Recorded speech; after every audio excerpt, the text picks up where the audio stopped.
Gimana kalau tanda batasnya hilang? Ya berbeda tentunya ketika tanda batasnya dipasang, kemudian itu dibuatkan sertifikatnya, dengan yang tidak tentunya akan berbeda. Tanda batas, kemudian ada sertifikatnya, tentunya nanti bisa direkonstruksi batasnya. Kalau dulu bisa kita cek dengan sekitarnya ada titik dasar, ada 3, ada 4, dan ada tanda batas yang lainnya. Kalau sekarang tentunya dengan koordinat. Maka kalau nanti hilang pun bisa dikembalikan. Tapi tentu fungsi tanda batas ini masih tetap, karena apa? Itu paling tidak bisa menunjukkan ke banyak orang bahwa ini loh batas-batas saya, seperti itu. Kita juga bisa tunjukkan di sini ada beberapa tanda batas, juga ada tanda batas alam, ada juga sungai.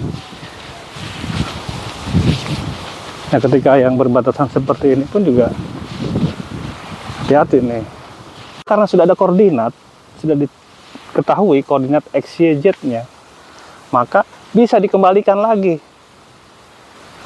posisinya, walaupun ini sudah tidak ada koordinatnya, dicari X, Y, Z-nya, akan ketemu lagi, akan bisa dipasangkan di sini lagi.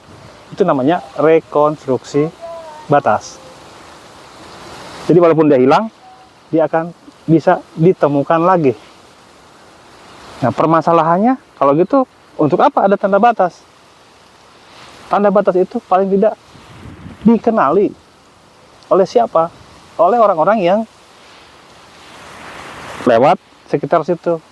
Orang-orang yang mungkin belum tahu sistem koordinat, dia tidak tahu gambar petanya. Makanya dengan adanya batas seperti ini, saya yang kebetulan lewat ke sini, naik sepeda, jalan-jalan, saya tahu, oh ini ada batas nih, milik.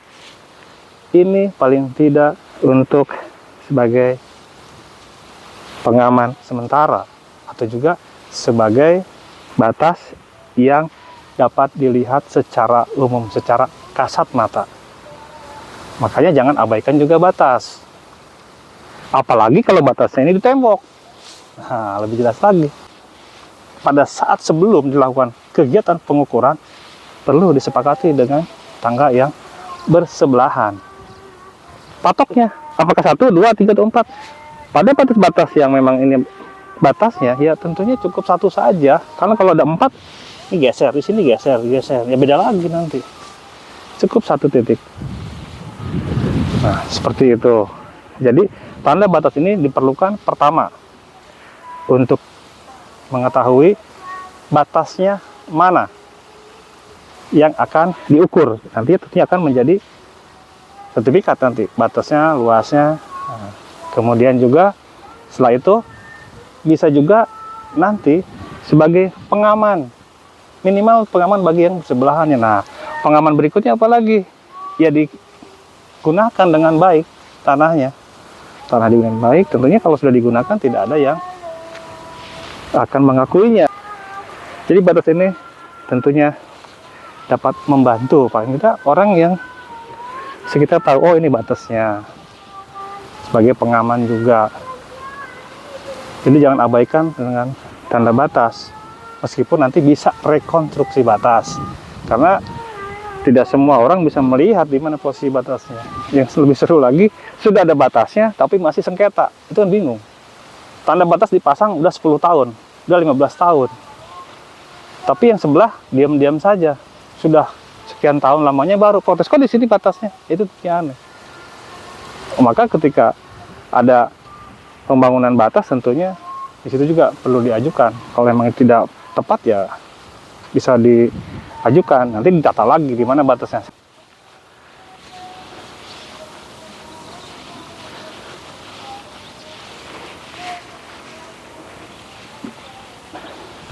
Kita juga perlu mencermati tentang sempadan danau.